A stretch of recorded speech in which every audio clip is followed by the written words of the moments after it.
जय जय शङ्कर हर हर शङ्कर जय जय शङ्कर हर हर शङ्कर जय जय शङ्कर हर हर शङ्कर जय जय शङ्कर ஸ்ரீ சங்கர சரிதம் தெய்வத்தின் குரல் 5ஆம் பாகம்.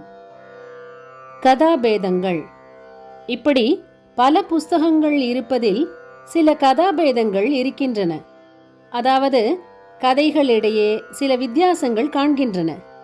ராமாயணத்தில் பல தினுசாக வால்மீகியில் ஒரு விதம், கம்பரில் ஒரு விதம், துளசிதாசில் ஒரு விதம் என்று அங்கங்கே கொஞ்சம் வித்தியாசம் இருப்பது போல இவற்றில் இருக்கிறது. எல்லாவற்றிலும் ஒரே விதமாக சொல்லியிருக்கும் விஷயங்களை கேள்வி இல்லாமல் எடுத்துக்கொண்டு விடலாம். ஒன்றில் இருப்பதற்கு விரோதமாக இல்லாமல் அதிகப்படியாக இன்னொன்றில் ஒரு டீட்டெயில், அதாவது விவரம் இருந்தால் அப்படி இருப்பவை ஆச்சாரியாளின் கௌரவத்துக்கு ஏற்றபடியும் சர்க்கம்ஸ்டான்ஷியல் எவிடன்ஸ், அதாவது சந்தர்ப்ப சூழ்நிலையின் சான்று உள்ளதாகவும் இருக்கிற போது எடுத்துக்கொள்ளலாம்.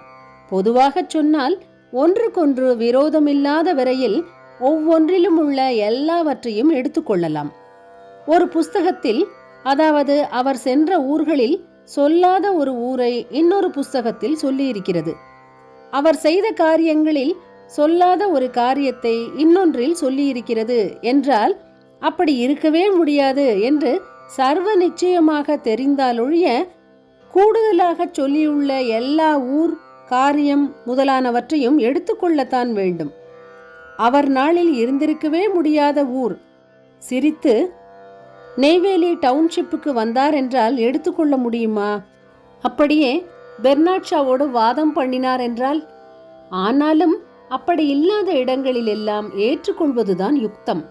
ஏனென்றால் அவர் வாஸ்தவத்தில் அந்த மாதிரி பண்ணவில்லை என்றால் கூட பண்ணியதாக நாம் வைத்துக் கொள்வதனால் பெரிய தப்பு எதுவும் இல்லை. ஆனால் அவர் பண்ணியிருந்தும் பண்ணவில்லை என்று நாம் தள்ளிவிட்டால் தப்பு தானே? அவதாரமாக வந்து அவர் பண்ணிய ஒவ்வொன்றுக்கும் வேல்யூ உண்டு. அப்படிப்பட்ட ஒன்றை நாம் இல்லை என்று தள்ளப்படாதுதானே? போலகம் சாஸ்திரிகள், குறிப்பு காலஞ்சென்ற சாஸ்திர ரத்னாகரம் போலகம் பிரம்மஸ்ரீ ராமசாஸ்திரிகள், இந்த விஷயமாக ஆச்சாரியால் எப்படி பண்ணி காட்டியிருக்கிறாரோ அதையே நாமும் பின்பற்றலாம் என்று எழுதியிருக்கிறார். ஆச்சாரியால் என்ன பண்ணியிருக்கிறார் என்றால், சரீரத்திலிருந்து வெளியேறிவிட்ட யோகியின் ஜீவன் பிரம்மலோகம் போகும் வழிக்கு அர்ச்சிராதி மார்க்கம் என்று பெயர். அதில் 13 பர்வா அல்லது ஸ்தானங்கள் இருக்கின்றன. இந்த 13ஐ பற்றியும் உபனிஷத்துக்களிலிருந்து தெரிகிறது. ஆனால் எந்த ஒரு உபனிஷத்திலும் 13ஐயும் வரிசையாக சொல்லி இருக்கவில்லை. ஒவ்வொன்றிலும் சிலதை விட்டிருக்கிறது. வரிசைப்படி இல்லாமல் முன்பின்னாகவும் சொல்லியிருக்கிறது. இப்படி இருப்பதை ஆச்சாரியால் எடுத்து போட்டுக்கொண்டு எதுவும் விட்டு போகாமல் சேர்த்து வரிசை கிரமமும் தப்பாதபடி ஒழுங்குபடுத்தி தம்முடைய சூத்திர பாஷ்யத்தில் கொடுத்திருக்கிறார். குறிப்பு 4.3.1-3. இப்படியே அவருடைய சரித்திரத்திலும் ஒரு புஸ்தகத்தில் சொல்லி இன்னொன்றில் சொல்லாதது, சம்பவங்களை காலவாரியாய் இல்லாமல் முன்பின்னாகச் சொல்லி இருப்பது ஆகியவற்றை நாம் எதுவும் விட்டு போகாமலும் கால ரீதியில் ஆற்ற தப்பாமலும் ஒழுங்கு பண்ணி கொள்ள வேண்டும் என்று அவர் சொல்லியிருக்கிறார். 2500 வருஷம் முன்னால் இருந்துவிட்டு ஆச்சாரியால் போய்விட்டார். அவரோ ஸ்வச்சரித்தை ஒரு குறிப்பாக கூட எழுதி வைக்கவில்லை. பிற்காலத்தில் நூற்றுக்கணக்கான வருஷங்களுக்கு அப்புறம் வரையில் அவருடைய சரித்திர நூல்கள் எழுதப்படும் பொழுது அங்கங்கே வித்தியாசங்கள் வரக்கூடியதுதானே. அவரோ அந்த காலத்திலேயே தேசம் முழுவதும் சஞ்சாரமும் பண்ணியிருக்கிறார். ஒரு தடவைக்கு 3 தடவையாக பண்ணியிருக்கிறார். அதனால் தேசத்தின் எந்த மூலை முடுக்கிலானாலும் இங்கே ஆச்சாரியால் இன்ன பண்ணினார் என்று சொல்கிறார்கள். இது அத்தனையையும் எந்த கிரந்த கர்த்தா சேகரித்து எழுத முடியும்? இந்த நாளில் ரயில், பிளேன் எல்லா வசதியும் இருந்தும் கூட இப்படி யாராவது சாதிக்க முடியுமா என்று தோன்றுகிறது. அந்த நாளில் கேட்பானேன்? ஆச்சாரியாளுக்கு பிறகு மடங்களில் அவர் பெயரிலேயே மகா பெரியவர்களாக சில சுவாமிகள் வந்திருக்கிறார்கள் என்றும் இவர்களை ஆதி ஆச்சாரியாளாகவே நினைத்து கொஞ்சம் குழறி போயிருப்பதாகவும் முன்னேயே பார்த்தோம். இதனாலும் சில சரித்திர பேதங்கள் ஏற்பட்டிருப்பதாக தோன்றுகிறது. உதாரணமாக, ஆச்சாரியாள் சர்வஜ்ஞ பீடம் ஏறியது காஞ்சி என்றும் காஷ்மீர் என்றும் 2 விதமாக புஸ்தகங்களில் இருக்கிறது. இதற்கு 3 விதமாக பதில் சொல்லும் போது, ஒன்று, காஞ்சி மண்டலத்துக்கே காஷ்மீரம் என்றும் பெயர் இருந்திருக்கிறது என்பது. கோவிந்தநாதியத்தில் இவ்விஷயம் ஸ்பஷ்டமாகவே சொல்லியிருக்கிறது. இன்னொரு பதில், காஷ்மீரில் சர்வஜ்ஞ பீடம் மாதிரியே இருந்ததற்கு சாரதா பீடம் என்று பெயர். காஞ்சியில் தான் சர்வஜ்ஞ பீடம் என்றே பெயர். ஆச்சாரியாள் 2லும் ஏறினார் என்பது. மூன்றாவதாக சொல்வது, ஆதி ஆச்சாரியாள் காஞ்சியில் சர்வஜ்ஞ பீடம் ஏறினார், அபினவ சங்கரர் காஷ்மீரத்தில் சர்வஜ்ஞ பீடம் ஏறினார், இதிலே மாறுபாடு ஏற்பட்டுவிட்டது என்பது. ஆச்சாரியாள் பேரில் பலர் இருந்திருப்பது மட்டுமில்லை, அவர் கதையில் வருகிற சில பாத்திரங்களில் பெயரிலும் 2 பேர் இருந்திருப்பதால் கொஞ்சம் குளறுபடி ஏற்படுகிறது. சாதாரணமாக 40 பேர் படிக்கிற ஒரு கிளாஸிலேயே 2 பசங்களுக்கு ஒரே பேர் இருந்து இனிஷியலும் கூட ஒன்றாகவே இருந்து விடுவதால் ஒருத்தனுக்கு ஊர் பெயரையும் சேர்த்து 2 இனிஷியல் ஆக்குவதை பார்த்திருக்கிறோம் அல்லவா? இம்மாதிரி ஆனந்தகிரி, மண்டன மிஸ்ரர் என்றெல்லாமும் 2 பேர்கள் இருந்திருப்பதாக ஆராய்ந்து பார்த்து சொல்கிறார்கள். ஆச்சாரியாளின் நேர் சிஷ்யரான ஆனந்தகிரி வேறே, கொஞ்சம் பிற்பாடு சிஷ்ய பரம்பரையில் வந்து சங்கர விஜயம் எழுதிய அனந்த ஆனந்தகிரி வேறே என்கிறார்கள். பிரம்மசித்தி என்கிற அத்வைத கிரந்தமும் 3 மீமாம்சா சாஸ்திர புஸ்தகங்களும் எழுதிய மண்டன மிஸ்ரர் வேறே. மீமாம்சகராய் இருந்து அப்புறம் ஆச்சாரியாளின் சிஷ்யராகி சுரேஸ்வராச்சாரியாள் என்று பெயர் பெற்று நைஷ்கர்மி சித்தி, வார்த்திகங்கள் ஆகிய அத்வைத நூல்கள் மட்டும் எழுதியவர் வேறே என்கிறார்கள். சுரேஸ்வர மண்டன மிஸ்ரர் அப்படியே ஆச்சாரிய ஹிருதயத்தை பிரதிபலித்து எழுதியவர்.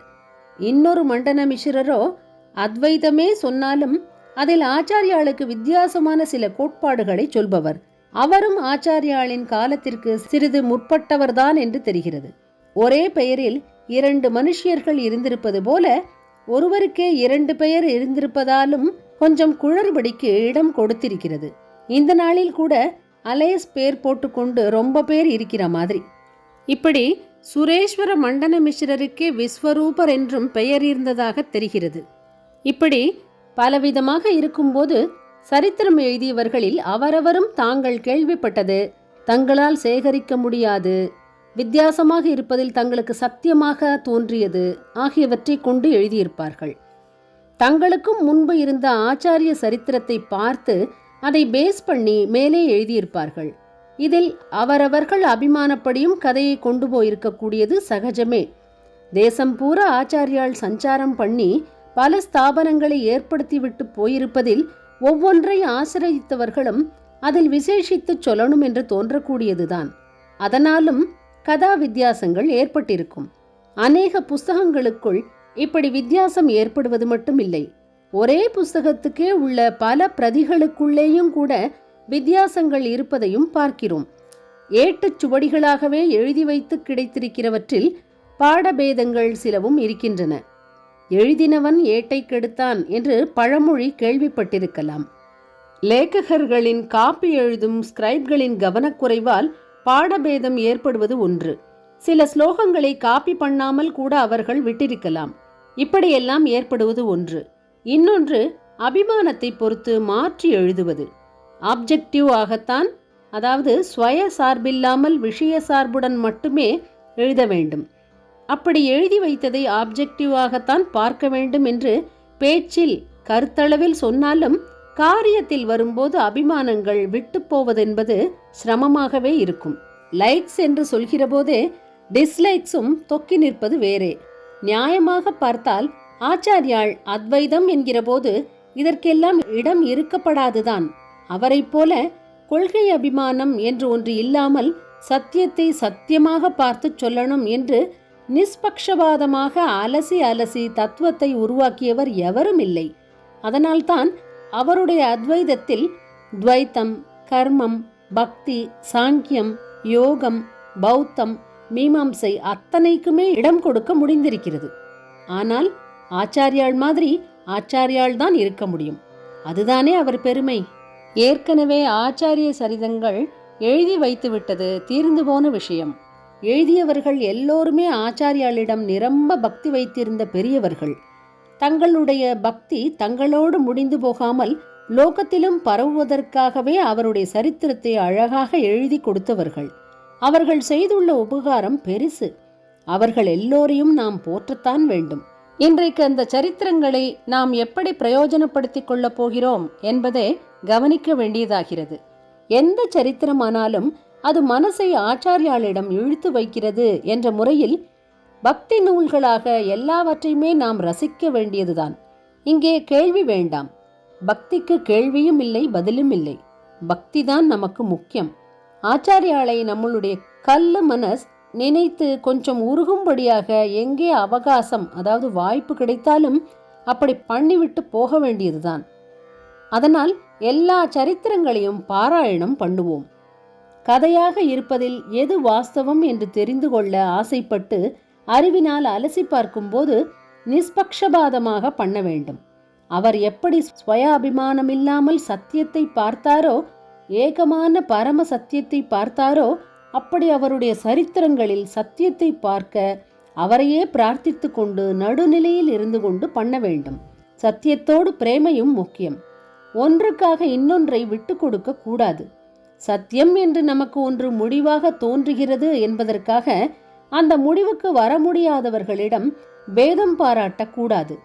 அத்வைதம் என்றாலே அபேதம்தான். ஒன்றாய் போய்விடுவது என்ற ஐக்கியத்தையே சொன்னவர் ஆச்சாரியாள். அவர் விஷயமாகவே அபிப்பிராய பேதம், மனோபேதம் என்று ஏற்படச் செய்தோமானால் அதைவிட அபச்சாரம் இல்லை. நமக்கு சத்தியம் தெரிய வேண்டும்.